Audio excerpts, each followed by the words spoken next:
Yo, yo, yo, let's talk about it. We got an Eagle great. We got breaking news out of Philly. We got an Eagle great who just announced his retirement. And we got another Eagle great, an all-time leader in games played, Brandon Graham, who also says he don't want to retire though. He wants to do a tour, his farewell tour. And you got the Eagles coaches. Who stays and who goes? Let's talk about it. What's up, everyone? Welcome to On the Rock Sports Talk Podcast, where we talk about basketball, football, baseball, college sports, fantasy football, and breaking sports news. Now let's join your host, Sergeant Peeps.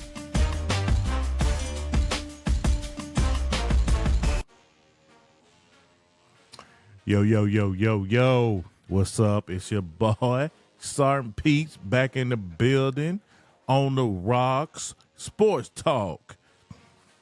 Coming back at you with another episode. Got a few things I want to talk about.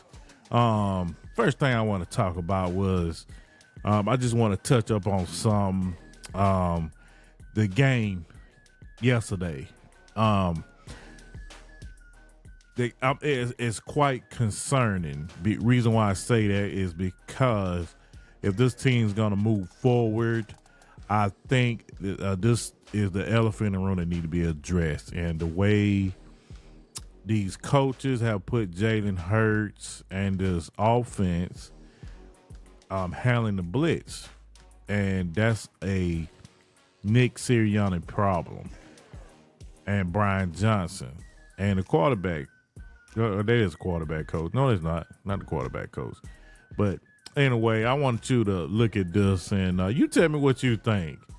That's why I think they need a fresh start. And I personally think they need a whole new coaching staff. But check this out. I want y'all to check this out. All right, so here's my issue. It's first third down of the game for Philly. Pretty good idea that Tampa is going to pressure you. Philly has been the worst offense when it comes to handling the pressure, the blitz, all season long, okay? So here's my issue. They obviously had a quote-unquote plan for it. It's 3rd and 2.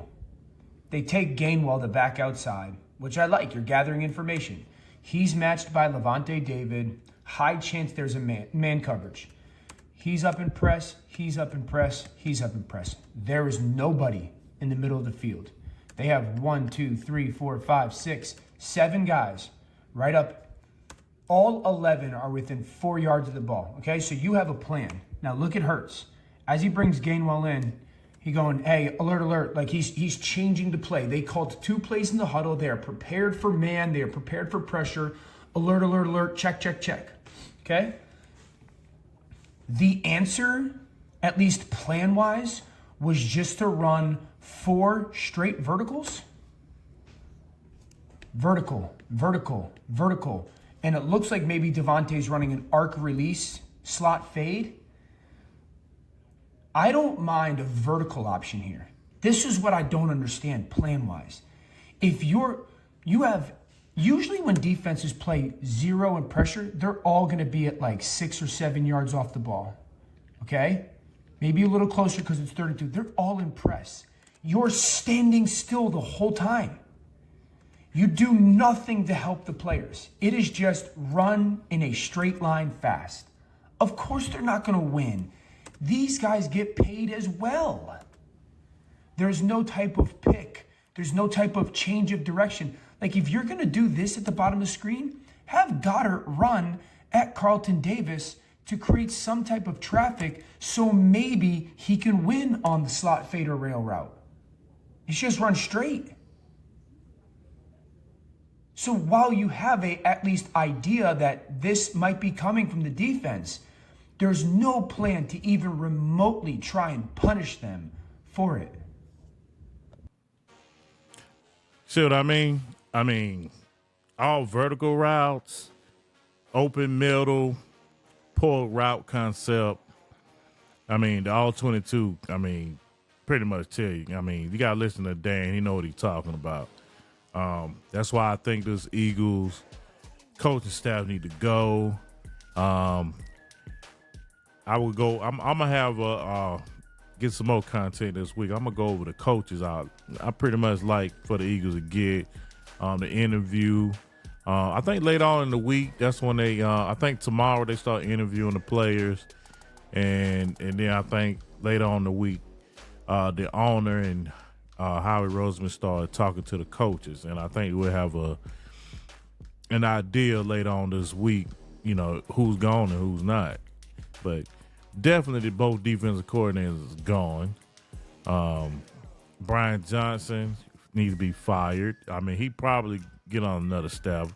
But pretty much all these coordinators get on somebody else's staff. But Nick Sirianni, I don't think he'll get a head coaching job next year. He probably get one on down the road. But as far as getting hired this year for another gig, I don't think so. After what this collapse, no, his best bet is being retained by the Eagles, which I hope that does not happen. You know, so I just want to touch on that. And also I want to go over let's go over the Eagles. Here's the Eagles free agents. This is why Howard Rosen got his work cut out for him. You got Fletcher Coxley, Brandon Graham. All these are free agents. Running back Swift. Quez Walker, was I'm glad. I know he gone. Suapeta, that's pretty much line depth. Then you got the three linebackers. We sorry as hell at linebacker anyway. All of them can go. But knowing my GM, he don't spend money on linebackers, so he probably bring somebody like Nicholas Morrow or Zach Cunningham back for a low price, which I think he's gonna have to hit on the draft, especially at linebacker. You know, I mean, I like the Clemson linebacker. What's his name? I think his name in a minute. But let's see, who else? Marcus Mariota, quarterback, he definitely gone. I like our third string better. Julio Jones, I mean, he's old. I mean, he won't be back. Offensive tackle Jack Driscoll. Now, Jack Driscoll, he pretty good offensive line depth. He can play guard. He can play right tackle. I mean, the dude, he's very versatile. So they probably try to reach a deal with him. Unless he get a great deal, you know, on the market, which he could. I can see it. And as far as running back, Rashad Penny, waste of money. The guy he probably played 2 games. And that was because Boston Scott was out or Swift was out. You know what I'm saying? As far as the punter goes, they probably re-signed him. He had an okay year, you know, unless they find a better punter. But that's pretty much all the free agents. Like I said, we definitely gonna have to hit on this draft, man, for real, because these linebackers wasn't cutting it. We depended a lot on the Kobe Dean. We said he was gonna be the answer, you know, 3rd round pick. Really, I mean, as you can see, the reason why he didn't go in the 1st round like he thought he was, he had a shoulder injury in college. And a lot of these teams were scared off. And the Eagles, you know, they just draw the luck. They got him in the 3rd round. And we thought we hit on something. But he hasn't panned out because the best thing to do is stay healthy. And the best ability is availability. And he wasn't available. You know, some games, but not majority. So that's the thing. So hopefully they get I know the linebacker now. I was thinking of Trotter out of Clemson. You know, his dad played for the Eagles, Jeremiah Trotter, and his son played for Clemson. Hopefully we can get him probably in the second round or something like that. We'll see. And we definitely got to do something with Bradbury and Slay. Slay getting old. I don't know how much money he got. I know Bradbury, let's see, I think his cap hit is like $15 million. You know, we're going to have to do something with it. Either trade him, which I don't think a team want him. And I definitely know we're not going to, cut him. That's a lot of dead cap money. I mean, we have done it before with Carson Wentz, but I don't think we can afford to do that now. We just got to start hitting on these draft picks, man, for real. If we're going to compete. And I mean, I got total respect for Howie Roseman. And I think he going to put a good roster together, which I kind of blame him for the roster this year because our rookies kind of hit a wall toward the end. I mean, especially on that defensive line. I mean, Fletcher Cox and Brandon Graham, pretty much, as you can see, those was our best defensive linemen. Consistent. Oh yeah, with these rookies, Jalen Carter might get Rick of the Year, defensive Rick of the Year, but him and Jordan Davis, who in his second year, it was a lot of saying that he was overweight. I don't know for sure, but there was a report going out that he was getting fined for being overweight by Jeff McClain. I don't know. I wasn't there, but that's what I heard. But, hey, what do I know? But let's move on. What you think of the coaches? Now, Brian Johnson, gone. I mean, at first it was a report, I think Carolina Panthers want to interview with him. And it's a couple more places, but I know the Panthers. And even the offense was stale, even though it's not he's calling the plays, but it's not his offense. But you are also, I mean, that's Nick Sirianni's offense, the head coach. He was just calling the plays, but you in charge of calling run, pass. I mean, checks at the line. I mean, you communicating with the quarterback in their helmet all the way up until like 15 seconds left. So, I mean, he get a lot of the blame too. Because if you gonna blame the head coach, you're gonna have to blame the offense coordinator too. The reason why I say that is because, I mean, these coaches, they get head coaching job because they're doing a good job. Look at the last year's defensive coordinator and last year's offensive coordinator, Shane Steichen, and Arizona Cardinals coach.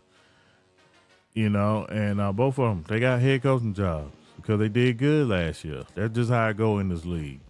And Nick, I think he's going to be fired. Sean Desai already got demoted, humiliated, had to go up into the booth and put Pencil Man on the sideline. Oh, Matt Patricia, I think he going to be gone too unless Bill Belichick come in or something and say, no, I want him to stay on my staff. Something like that. If they going to do something with Bill Belichick, which I hope not. I don't want Bill.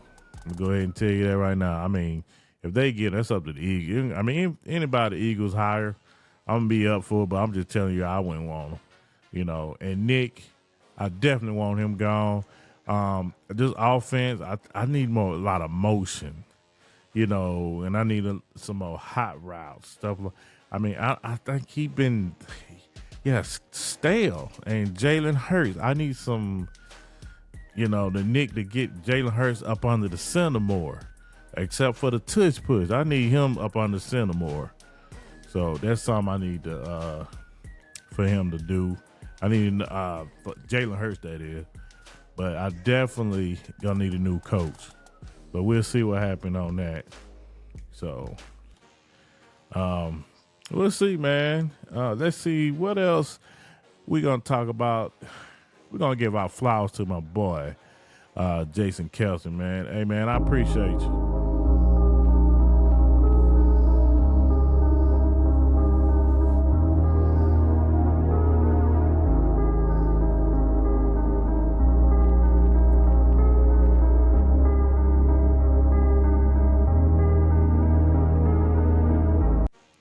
man, that Jason after the game, man, hugging his whole family, man. The guy, he's an emotional guy. He's a real emotional guy. I got another clip with this guy. He's being emotional. He's on the bench and being emotional. I mean, that's his last guy. He pretty much told everybody he retiring, so. Coordinator. They're hard to find. And they had one in Shane Steichen, and we've seen. You see, on the bench, the guy, emotional guy. And I want to show you something else. A lot of people don't know this. If you a fan of New Heights, Jason and Travis podcast, I think it's number one on the Spotify. So, and Apple Sports. That's one of them. And pretty much Travis was kind of fucking with him, about the Eagles locker room, about his tension and stuff like that. And he was like, nah, then he was like fucking with him. But anyway, I'm going to let y'all see it. And they pretty much had to shut down. I mean, he walked off set and he was like, nah, this motherfucker getting on my nerves. So they had to reshoot the next day. So check it out.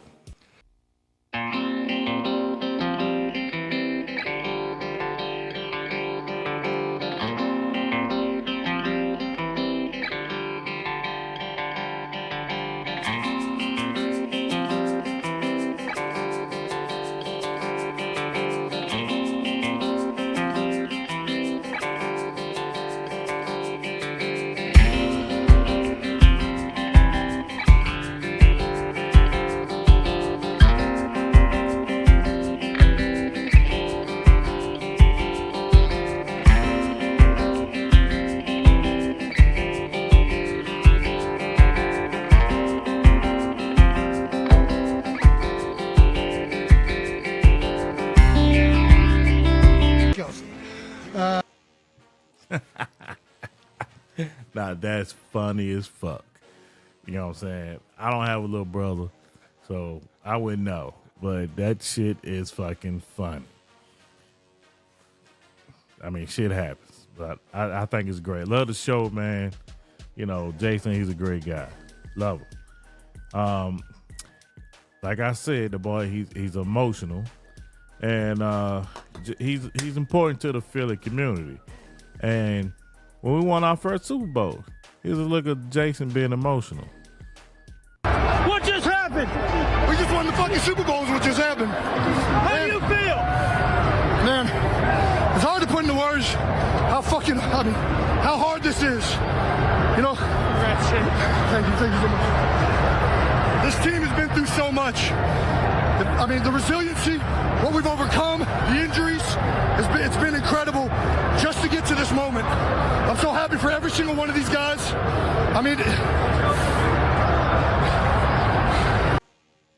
Most of the guy, man.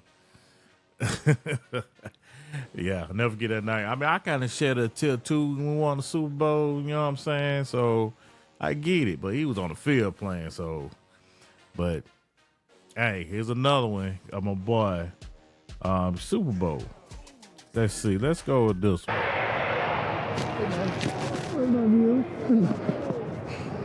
Good job.